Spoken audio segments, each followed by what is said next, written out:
Assalamualaikum warahmatullahi wabarakatuh.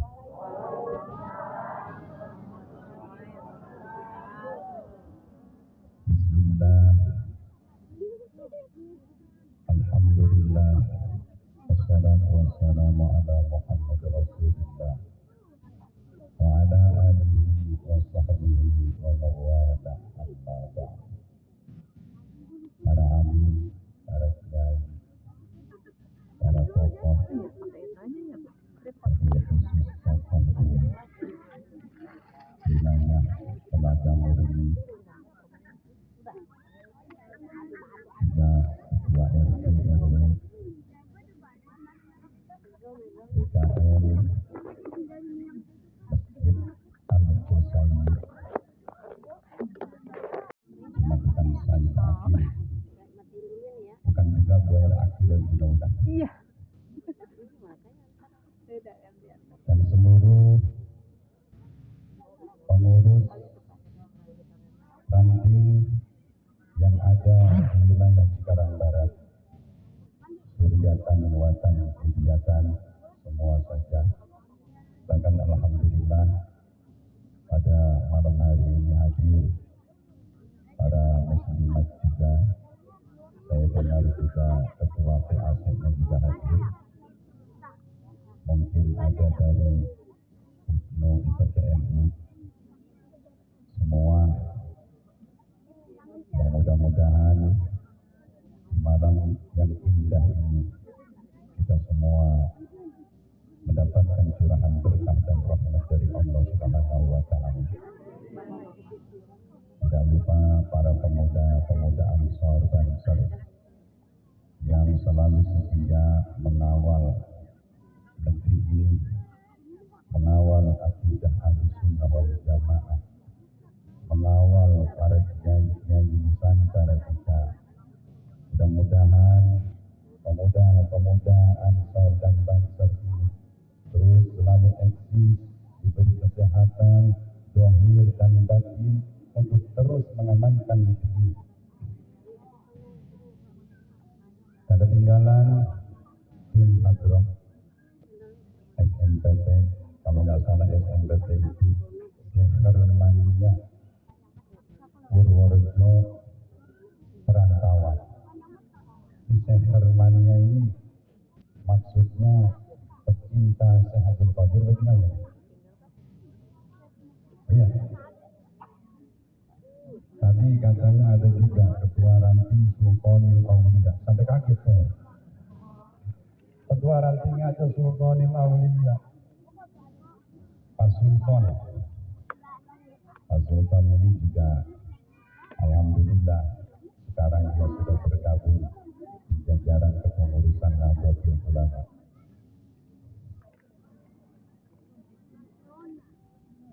Pada malam hari ini katanya, ini saya kena prank sebenarnya. Kemarin Komandan Banser itu malam Jumat di majelisnya saya tanya, ini saya nanti acara naik jam berapa? 8:30. Berarti jam 10 sudah kelar, saya bilang. Wah, ini jam 10 belum naik, ini bagaimana ini? Kena prank. Padahal Banser, baru kali ini Banser itu berani ngeprank dia.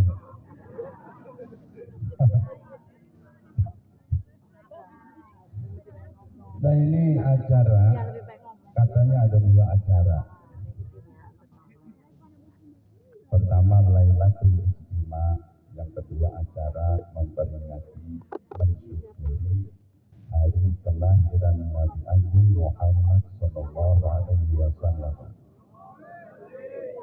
Kalau Lailatul Ijtima itu adalah acara kumpul-kumpul para pengurus NU, itu Lailatul Ijtima. Kalau Ansor itu Rijalul Ansor. Nah, ini saya masih ingat zaman ketika saya mondok tahun 90-an. Itu saya sering guru saya Ki Haji Mustafa Bisri, yang sekarang beliau adalah Mustasar PBNU, yang merupakan paman dari Menteri Agama Gus Yakut, atau putra dari pengarang kitab Tafsir Al-Ibris Rembang. Saya sering melihat beliau itu kalau acara 14-an misalnya. 14-an itu jadi setiap malam 14 bulan Komariah, itu terang bulan. Jadi acara apa sih itu? Lailatul Ijtima 14-an. Itu hanya ada beberapa kiai saja. Itu enggak lebih dari 50 orang. Dan itu kiai-kiai khas. Kadang-kadang Gus Dur juga hadir di situ. Saya tidak paham itu acara apa sih itu, kumpul-kumpul. Ternyata sekarang ini saya paham. Sebegitu pentingnya Lailatul Ijtima itu. Sebegitu pentingnya para kiai itu berkumpul. Kita ini ngumpul gitu. Kalau sudah ngumpul, pasti nanti akan ada solusi-solusi dari masalah-masalah sosial, keagamaan, dan macam-macam. Maka kalau kata Imam Ghazali, al-ijtima' 'ala ta'ami makarimil akhlaq. Ngumpul makan-makan. Kita kumpul nih makan bareng, mabar. Itu sudah termasuk kemuliaan akhlak. Maka di malam hari ini kita ngumpul bukan untuk makan-makan, walaupun pada akhirnya ya. Jadi kita ngumpul ini dalam rangka apa? Memberi makan ruh, memberi makan hati. Dan selama ini kan yang kita pikirkan jasa, santapan, jasmani. Nah, ini namanya santapan ruhani. Karena antara jasad dan ruh itu harus seimbang. Ini acara maulid ini penting sekali. Bahkan kalau saya setiap 12 maulid harus mengadakan maulid secara pribadi. Itu sudah saya tekadkan sudah. Pokoknya sampai kiamat lah. Setiap 12 maulid kita harus merayakan acara maulid Nabi. Apa kata para sahabat tentang maulid Nabi? Pertama, Sayyidina Abu Bakar As-Siddiq. Beliau di dalam kitab An-Ni'matul Kubra 'alal 'Alam fi Maulid Sayyidi Walad Adam, itu karya Imam Ibnu Hajar Al-Haytami. Beliau mengatakan begini, man anfaqa dirhaman ala qiraati maulidin nabi kana ma'i fil jannah, kana rafiqi fil jannah. Siapa yang nyumbang sak dirham untuk acara maulid Nabi, untuk acara dibacakannya maulid Nabi, maka dia akan menjadi temanku di surga. Saya tadi yang infak itu udah untung benar. Apa kata Sayyidina Umar bin Khattab? Man azzama maulidan Nabi waqad ahyal Islam. Siapa yang mengagungkan maulid Nabi, berarti dia telah menghidupkan Islam. Bahkan yang keren ini, kata Imam Al-Qardi, beliau mengatakan, man hayya'a ta'aman wa jama'a ikhwanan ala qira'ati maulidin Nabi. Bahkan wala bisa jadidan wa ta'attara wa tabakhkhara al-firqatil ula minan nabiyyin wa huwa bi'a'la 'ilmihi. Siapa yang nyiapkan makanan, ini kan ada tadi ya, yang menyiapkan makanan, atur makanan, bawa makanan, menyiapkan lampu, menyiapkan mie, bahkan apalagi yang banser ini awal kiai. Masya Allah, kadang-kadang masyarakat itu kurang paham. Banser lagu apa sih, tentara bukan apa bukan, gaji jam berapa sih banser itu. Kadang-kadang nggak paham. Jadi banser ini, ini bensin beli sendiri. Kiai nggak pernah nyuruh, saya kawal, enggak, saya nggak pernah, saya kasih tahu aja enggak. Ya. Tapi tahu-tahu pas mau berangkat, sudah penuh banser. Itu kerennya banser sih. Bensin beli sendiri, seragam beli sendiri, mahal loh seragamnya. Ada topi, ada baju, ada celana, ada sepatu, ada sabuk. Itu mahal, maka saya yakin ini belum pada lunas ini. Itu ngawal kiai emang dapat duit. Tidak ada uang di sini di dalam KNU. Pengurus NU, saya juga menjadi mustasyar, apakah dapat uang? Tidak. Guru saya, Ki Haji Mustafa Bisri juga tidak. Termasuk Ketua PBNU, Gus Yahya Khalil Stakuf juga tidak. Tidak ada penghasilan uang di situ. Kita semua ber-NU itu dalam rangka khidmah, melayani negara, melayani agama. Kenapa ulama-ulama sekelas Ki Haji Mustafa Bisri, bahkan sekelas Ki Mahrus Ali Dirgono, sekelas Yai Idris Marzuni Dirgono, itu kok mau menjadi pengurus NU? Kenapa? Ya. Karena di NU ini ada keberkahan yang luar biasa. Saya itu orang yang paling malas berorganisasi, malas, saya nggak mau. Tapi saya untuk menjadi pengurus NU wajib saya jadi pengurus, walaupun diranting. Bahkan saya kepengennya tetap keranting urut, tapi ini sama Rois kita nggak boleh. Ya. Saya mau diranting aja. Ini kenapa pilih ranting? Karena ranting mendekat sama buah. Ya. Yang dekat sama buah itu ranting. Karena apa? Ada keberkahan yang luar biasa. Apa kata Hadratus Syekh Mbah Hasyim Asy'ari? Siapa yang mengurusi NU, aku anggap santri, dan aku doakan sekeluarganya mautnya husnul khotimah. Jadi itu ucapannya manusia mungkin di eranya sampai hari kiamat. Beliau itu manusia yang khairul qulub di eranya ya. Tidak akan ada lagi yang lebih keulamaannya, tingkat kewaliannya melebihi beliau, mungkin tidak akan ada lagi. Kenapa begitu?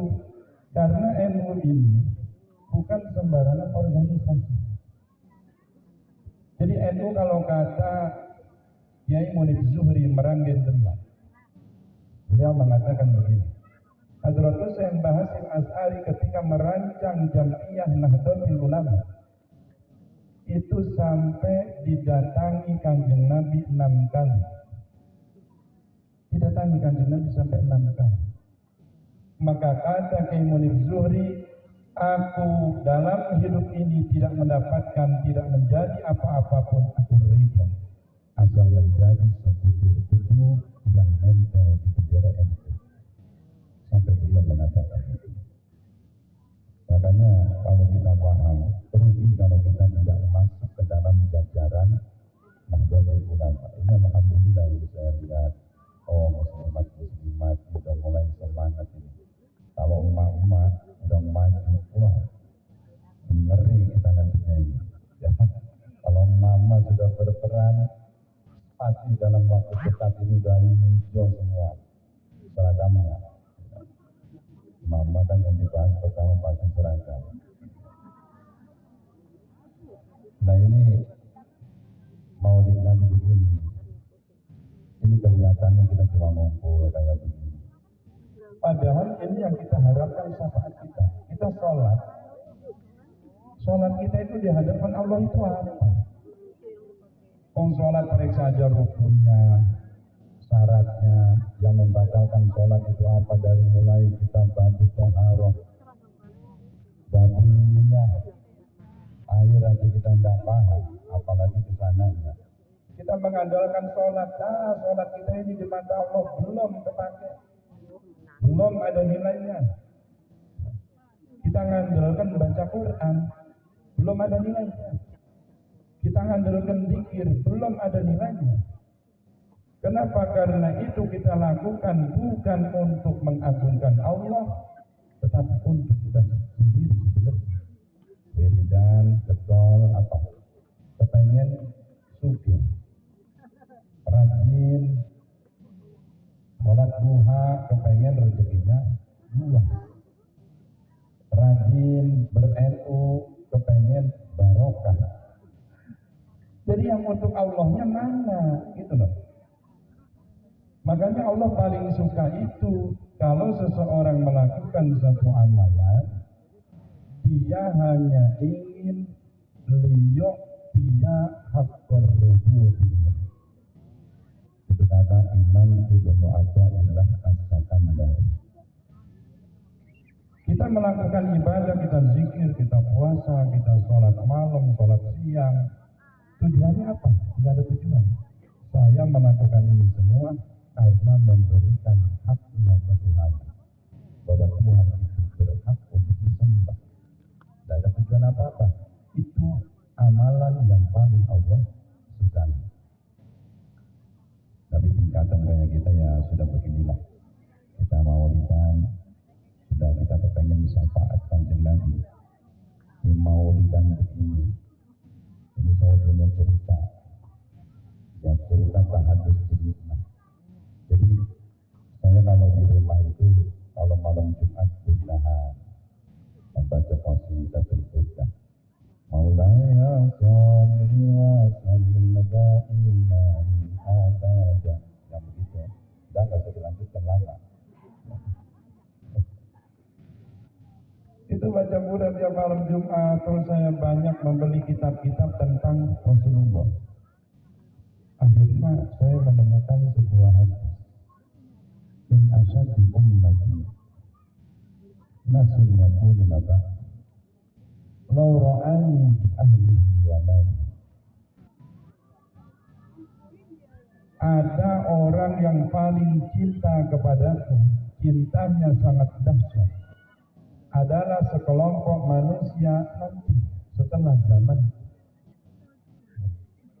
demi untuk melihatku, demi untuk mengunjungiku, dia rela menebusnya dengan hartanya dan keluarganya.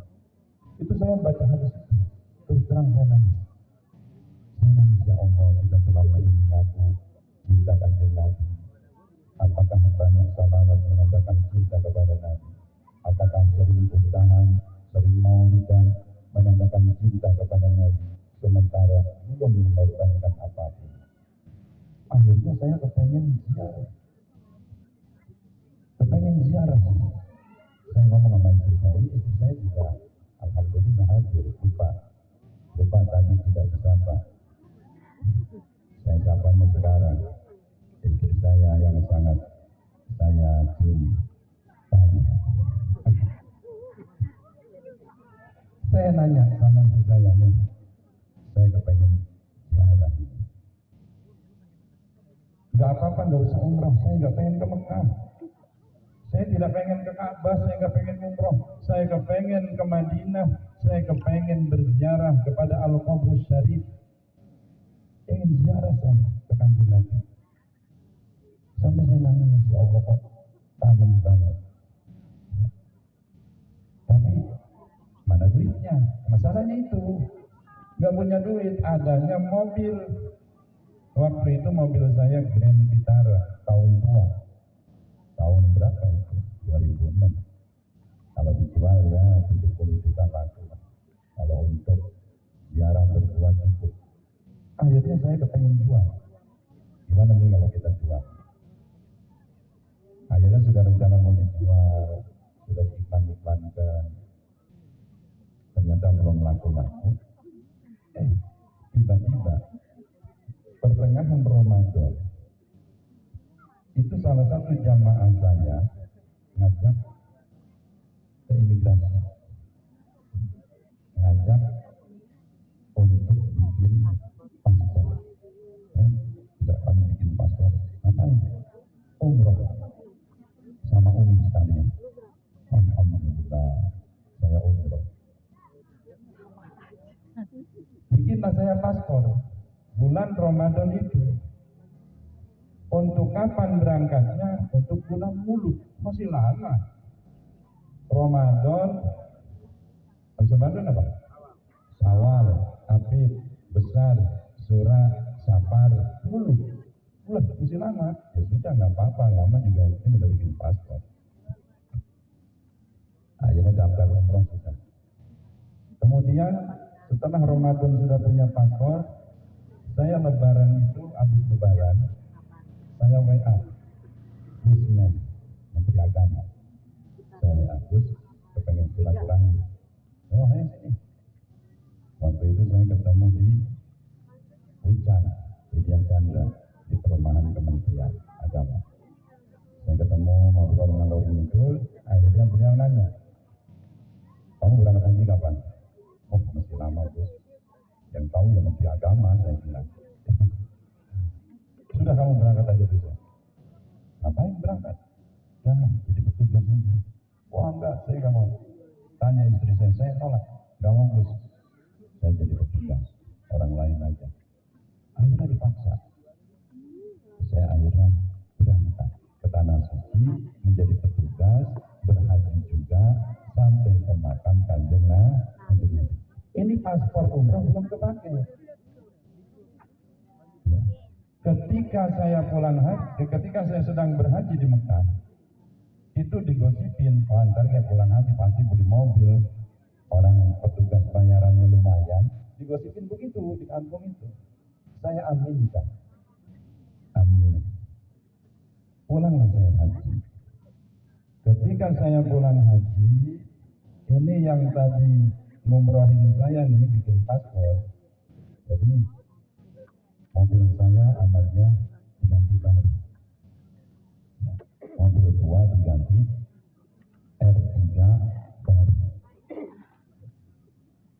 Di situ saya, ya Allah, saya baru kepengen ngejual mobil. Untuk apa? Untuk ziarah ke Kanjeng Nabi. Baru kepengen. Tapi akhirnya ziarah itu kelakon, haji kelakon, mobil yang rencana mau dijual pun diganti baru. Apalagi kalau itu saya benar-benar jual. Ya, itu saya yakin dari keberkahan Kanjeng Nabi Muhammad Sallallahu Alaihi Wasallam. Makanya sholawat itu penting sekali. Maulid Nabi itu penting sekali kita rayakan. Tapi jangan hanya kita ini jemaahnya maulid makmurkan, ya bagus. Tapi inti daripada maulid, kita itu mulai belajar meniru akhlak Rasulullah. Ini yang sekarang ini umat Islam kehilangan contoh, kehilangan sampel. Ini yang bahaya. Sealim apapun orang, amalnya setinggi apapun, ilmunya seluas apapun, tapi tidak akur dengan contohnya, maka nol nilainya. Masih kalah dengan para penyawer-penyawer itu. Ya Allah, imannya kalah. Kudunya jangan kalah sama orang nyawer. Oh, kamu nyawer sinden. Karena kamu cinta sinden, maka kamu di akhirat akan nyatu dengan sinden. Aku cinta ulama, maka aku nyawer ulama. Gitu loh. Saya kalau panitia nggak mau saya. Saya kalau maulid begini, ini panitia kayaknya mah nyiapin amplop apa enggak nih? Kalau nyiapin amplop ya berarti itu dia apa namanya sulada. Pokoknya acara maulidan itu tidak ada amplop, karena saya malu sama Banser nggak dapat amplop, saya pun nggak dapat. Maulidan ini acara kita semua, makanya saya kalau jauh-jauh malas. Tadi malam teman saya WA, Yai dari Tangerang, besok ngisi acara maulid ya di tempatku. Aduh, kejauhan, saya bilang begitu. Kenapa? Nah, saya acara maulid ini nggak berani menerima amplop saya. Kenapa? Ini acara kita, ini ulang tahun Kanjeng Nabi, kita memperingati Nabi kita. Jangan sampai ada duniawi di sini gitu loh.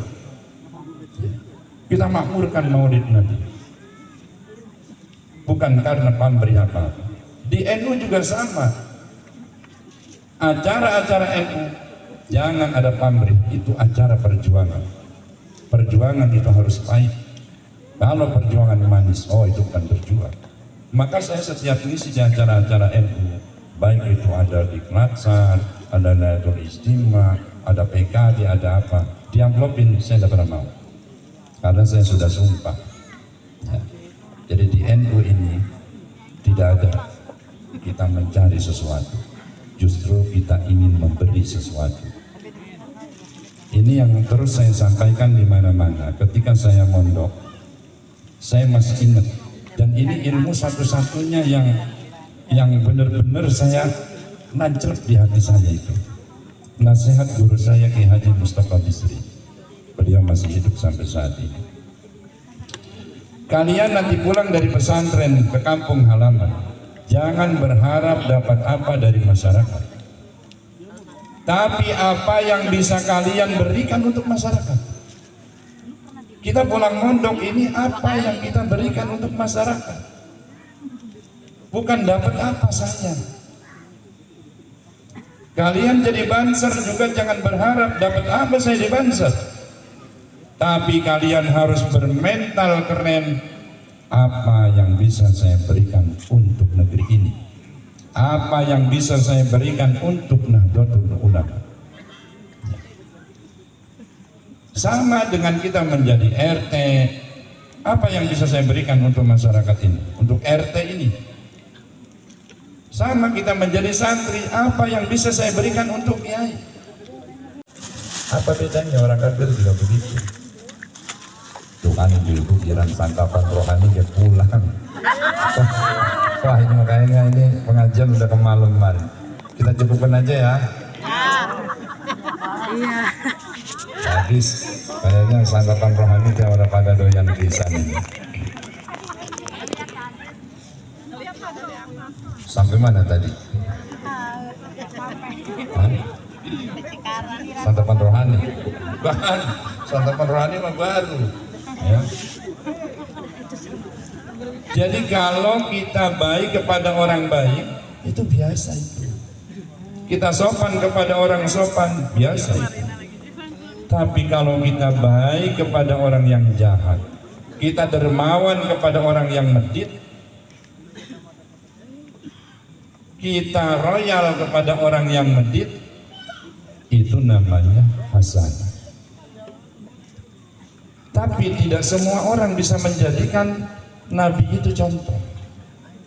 Siapa yang bisa menjadikan Kanjeng Nabi sebagai contoh dalam kehidupannya? Liman kana yarjullah wal yawmal akhir. Bagi orang yang betul-betul mengharapkan Allah dan hari akhir. Wa dzakarallaha katsira. Dan orang yang terus-menerus banyak berzikir kepada Gusti Allah. Nah, ini pada zaman sekarang kadang-kadang umat itu bingung. Ya Allah, saya mau ikut siapa? Ikut kiai ini begini, ikut ulama ini begini, ikut habib ini begini. Kita mau ikut siapa? Patokan kita adalah pada contoh. Siapa yang lebih mendekati kepada uswah tersebut, itu yang harus kita ikuti.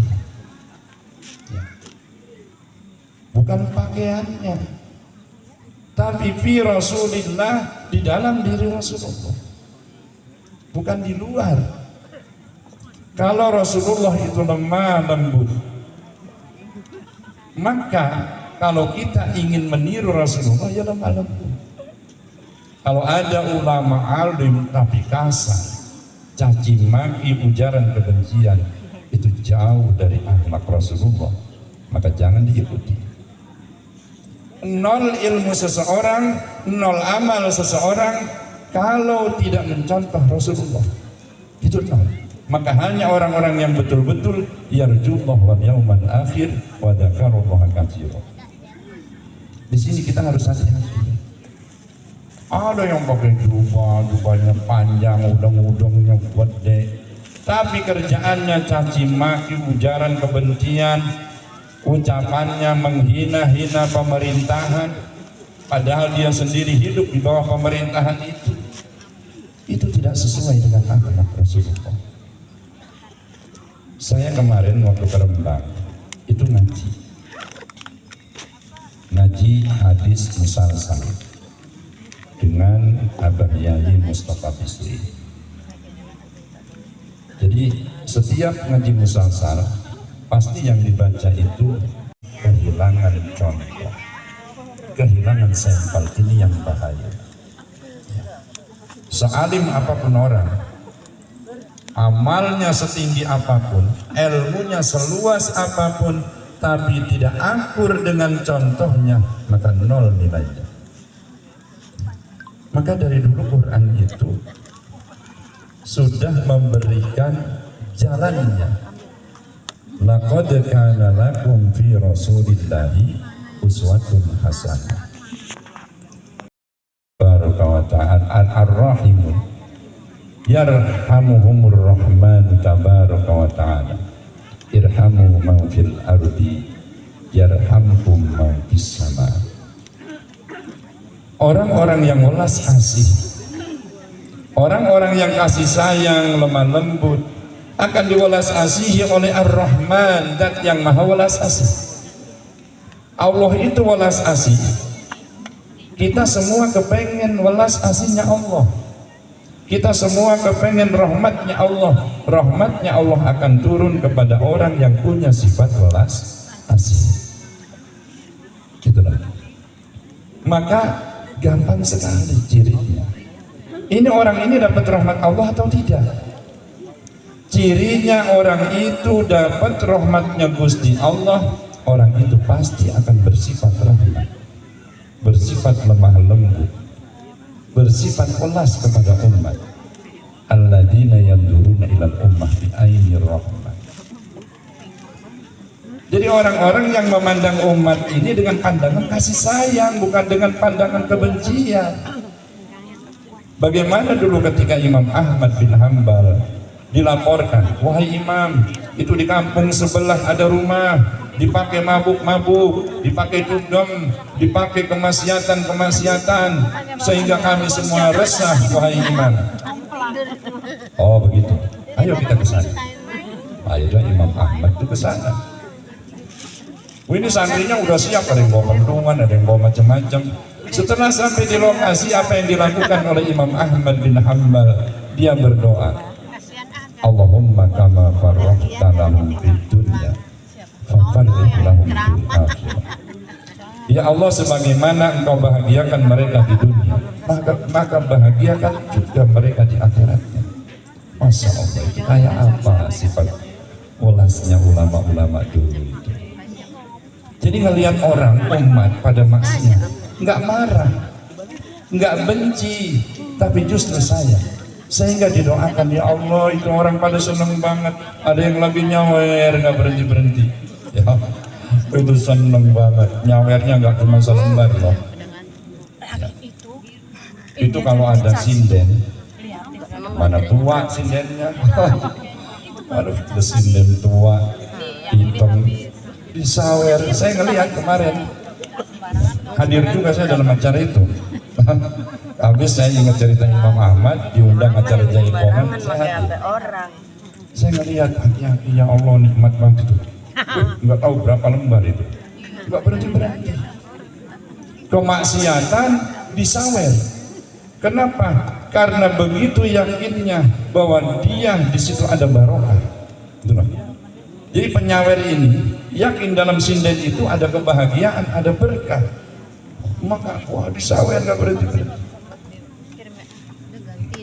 Saya bilang ini pecinta kemaksiatan, rela menghabiskan uangnya untuk nyawer sinden, yang mana dia tahu bahwa itu akhir-akhirnya neraka gitu loh. Masa ada pecinta kiai, pecinta ulama, orang yang nyawer pisan ulama masih kalah dengan para penyawer-penyawer itu. Ya Allah, imannya kalah. Kudunya jangan kalah sama orang nyawer. Oh, kamu nyawer sinden, karena kamu cinta sinden, maka kamu di akhirat akan nyatu dengan sinden. Aku cinta ulama, maka aku nyawer ulama, gitu loh. Saya kalau panitia nggak mau saya. Saya kalau maulid begini, ini panitia kayaknya mah nyiapin amplop apa enggak nih? Kalau nyiapin amplop ya berarti itu dia apa namanya sulada. Pokoknya acara maulidan itu tidak ada amplop. Karena saya malu sama Banser nggak dapat amplop, saya pun nggak dapat. Maulidan ini acara kita semua. Makanya saya kalau jauh-jauh malas. Tadi malam teman saya WA, Yai dari Tangerang, besok ngisi acara maulid ya di tempatku. Aduh kejauhan, saya bilang begitu. Kenapa? Nah, saya acara maulid ini nggak berani nerima amplop saya. Kenapa? Ini acara kita. Ini ulang tahun Kanjeng Nabi, kita memperingati Nabi kita. Jangan sampai ada duniawi di sini gitu loh. Kita makmurkan maulid Nabi. Bukan karena pamrih apa-apa. Di NU juga sama. Acara-acara NU jangan ada pamrih, itu acara perjuangan. Perjuangan itu harus pahit. Kalau perjuangan manis, oh itu bukan berjuang. Maka saya setiap ngisi di acara-acara NU, baik itu ada di Klatsar, ada Lailatul Istimewa, ada PKD, ada apa, diamplopin, saya tidak pernah mau. Karena saya sudah sumpah. Ya. Jadi di NU ini tidak ada kita mencari sesuatu, justru kita ingin memberi sesuatu. Ini yang terus saya sampaikan di mana-mana. Ketika saya mondok, saya masih ingat, dan ini ilmu satu-satunya yang benar-benar saya nancep di hati saya itu. Nasihat guru saya Ki Haji Mustafa Bisri. Beliau masih hidup sampai saat ini. Kalian nanti pulang dari pesantren ke kampung halaman, jangan berharap dapat apa dari masyarakat, tapi apa yang bisa kalian berikan untuk masyarakat. Kita pulang mondok ini apa yang kita berikan untuk masyarakat, bukan dapat apa saja. Kalian jadi Banser juga jangan berharap dapat apa saya di Banser, tapi kalian harus bermental keren. Apa yang bisa saya berikan untuk negeri ini? Apa yang bisa saya berikan untuk Nahdlatul Ulama? Sama dengan kita menjadi RT, apa yang bisa saya berikan untuk masyarakat ini, untuk RT ini? Sama kita menjadi santri, apa yang bisa saya berikan untuk kiai? Jadi santri. Sama jadi apapun, jadi suami, apa yang bisa saya berikan kepada istri? Jadi istri juga sama, saya bisa memberi apa untuk suami? Bukan menuntut, tapi ingin memberi. Itu mental yang disukai oleh Allah Subhanahu wa Ta'ala. Fa'amma man a'qa wattaqa wa saddaqa bil husna fasanuyassiruhu lil yusra. Maka barang siapa yang mentalnya itu aqqa, memberi, ya. Mentalnya bukan nerima tapi memberi, dan dia membenarkan, yakin dengan pahala Allah, yakin dengan apa yang Allah janjikan, saddaqa bil husna, maka akan selalu dimudahkan oleh Allah. Kalimatnya itu fi'il mudhari, fasanuyassiruhu, akan selalu dimudahkan. Fi'il mudhari kan zamannya ya mustaqbal, hal dan mustaqbal, akan selalu mudah menuju kemudahan. Tidak pernah ada kesulitan. Makanya mental kita ini semua, ini harus kita perbaiki. Mentalnya memberi. Kenapa ada rumah tangga tidak harmonis? Mentalnya, mental dapat semua, bukan mental memberi. Suami nuntut istrinya, kamu jadi istri kurang solehah. Ya. Istri nuntut suaminya, tuh, ya sudah kalau begitu ya kiamat. Ya. Jadi seharusnya kita rubah sekarang. Kalau kita menjadi orang tua, apa yang kita berikan sama anak? Kita menjadi anak bisa memberi apa kepada orang tua? Kalau masyarakat sudah begini semua, insya Allah masyarakat ini akan damai, baldatun, thayyibatun, warahun, ghafur. Dari rumah tangga aja tuh kita belajar. Makanya saya mah kalau Ramadan, saya kalau bulan puasa itu sebulan full. Itu istri bangun, istri saya ada tanyanya. Dia bangun tidur, itu sudah siap semua. Saya yang masak, yang apa semua tinggal. Pokoknya bangun tinggal makan sahur. Semua saya yang masak. Karena saya juga melihat diri saya seperti itu. Itulah. Bukan suami terus harus dilayani, enggak. Jadi jangan menuntut istri melayani. Kalau bisa suami mulailah melayani istri duluan. Makanya berat loh. Berat sekali. Karena apa? Karena suami istri lihat nih. Jadi suami untuk mengatakan aku cinta kamu saja berat banget itu. Ayo ada nggak di sini yang kalau dulu lagi pacaran iya, sekarang loh tidak ada. Aku sayang kamu, tidak ada. Paling WA-nya, gimana lu? Tidak ada yang ya Allah, berat tetap romantis seperti Kanjeng Nabi itu berat ya Allah. Padahal itu pahalanya, itu kita nggak usah yang lain, pahala. Suami istri pandang-pandangan saja, ya. Di mana ada suami seperti Kanjeng Nabi itu berat ya Allah. Padahal itu pahalanya, itu kita nggak usah yang lain, pahala. Suami istri pandang-pandangan saja, ya. Di mana ada suami memandang istrinya dan istri memandang suaminya, maka nadarallahu ilaihima birrahmah bi'ainir rahmah, dengan pandangan kasih sayang. Jadi suami istri ini pandang-pandangan, itu rahmat Allah turun. Di mana suami istri pegang-pegangan tangan saja, itu dosanya itu merutuk dari sela-sela jari. Tadi kita buku dulu aja gitu ya Kiai.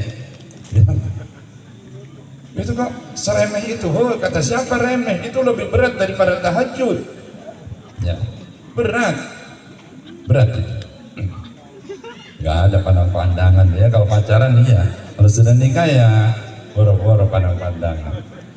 Kadang ya ada di pintu kayak ngalangin ke pintu sih.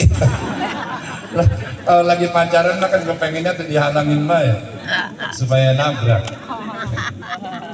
Ya Allah, ternyata memang berat seperti itu.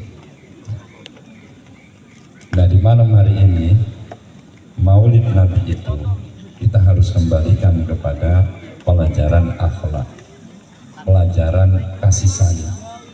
Jadi Islam itu agama yang kasih sayang. Nah, sekarang ini orang-orang ya Allah ada ribut-ribut nasab. Saya nggak akan bahas nasab, cuman kita bahas keributan. Iya, ada banser digebukin. Siapa yang gebukin? Orang Islam juga. Kenapa digebukin? Dianggap pendukung Kiai Imaduddin yang membatalkan nasab Ali. Kok sebegitu teganya?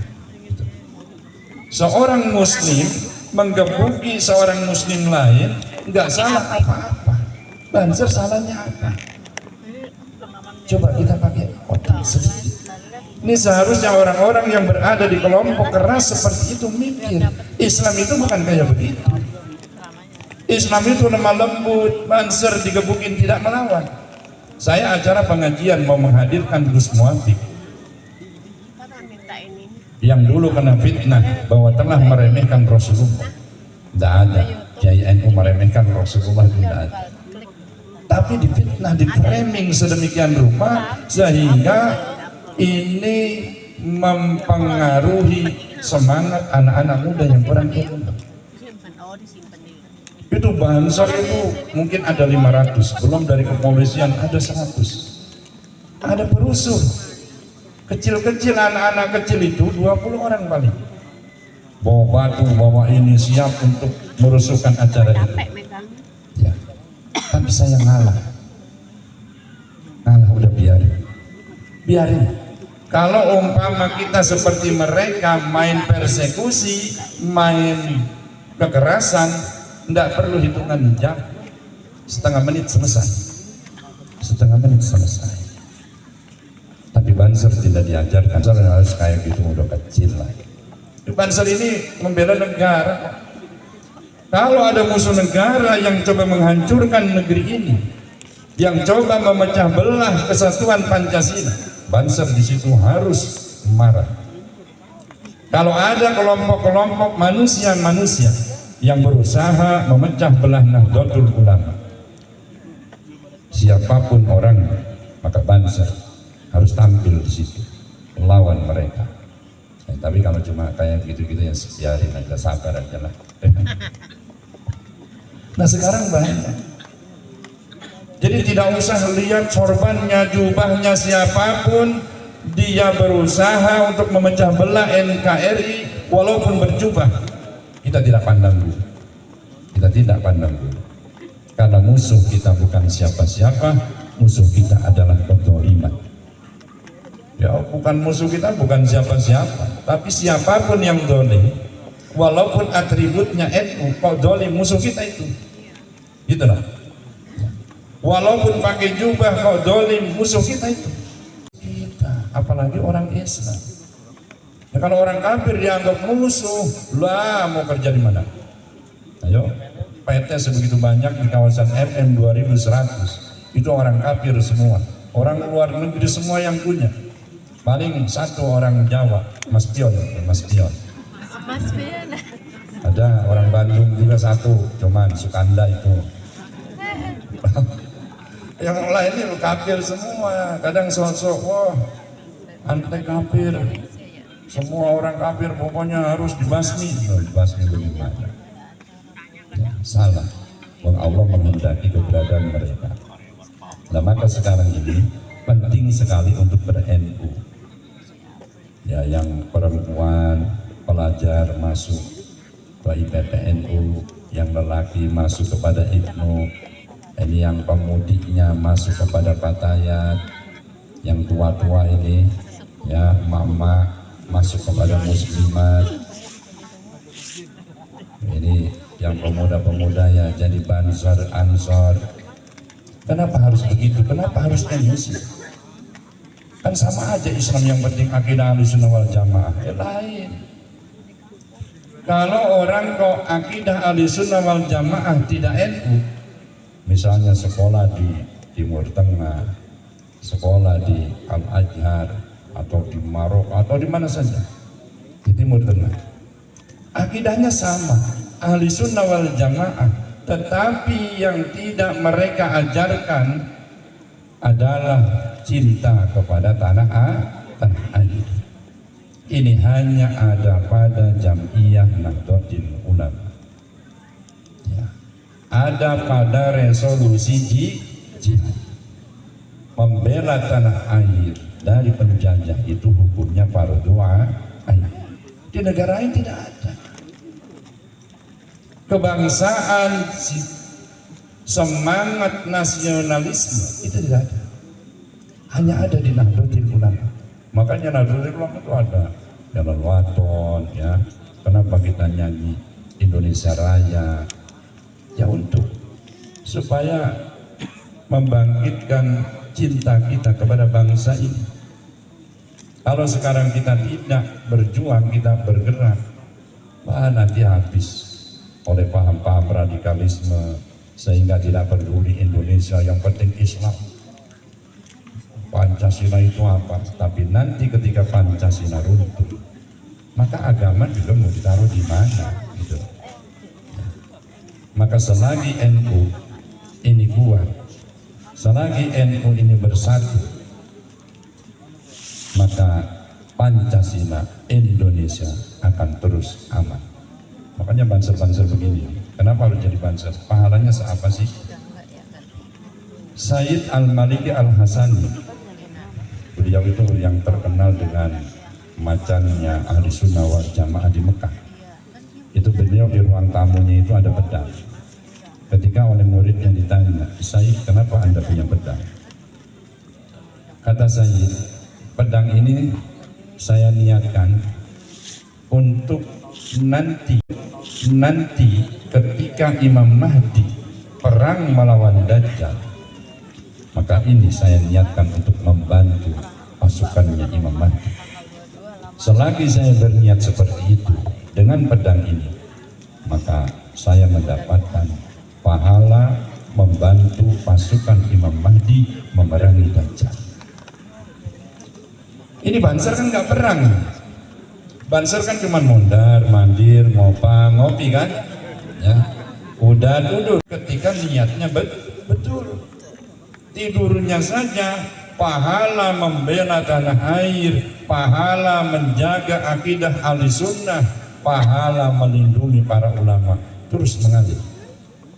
Yang penting niatnya betul. Karena inna lil wasilah hukmal maqasid. Jadi kalau Banser berniat melindungi negara ini, kapanpun negara ini butuh tenaga saya siap. Kapanpun akidah ahli sunnah wal jamaah ini butuh perlindungan saya, kapanpun saya siap mati untuk itu. Kapanpun ulama-ulama Nusantara butuh tenaga saya, kapanpun saya siap. Niatnya seperti itu. Maka ketika niatnya seperti itu, amannya negeri ini, amannya akidah ahli sunnah wal jamaah, amannya kiai ceramah, dia sudah dapat pahala sebanyak itu. Coba nggak ada Banser, nggak ada NU, ya bagaimana jadinya kiai? Nggak aman, ceramah itu nggak aman. Kemarin mau ke Karawang aja udah nggak aman, ya. Walaupun tidak ada apa-apa, itu pahalanya sudah dapat. Maka yang penting niatnya betul. Sama dengan di NU, kita niat khidmah, pahalanya gede. Ngopinya pengurus NU, kalau saya bilang ya, saya daripada ngadirin rapat NU, saya wiridan di rumah lah. Mau rapat paling cuma ngopi udah duduk, ya. Mendingan di rumah saya wiridan zikir, jauh pahalanya. Zikir setahun di rumah dengan rapat NU, Lailatul Istima, Rijalul Ansor, masih gedean itu.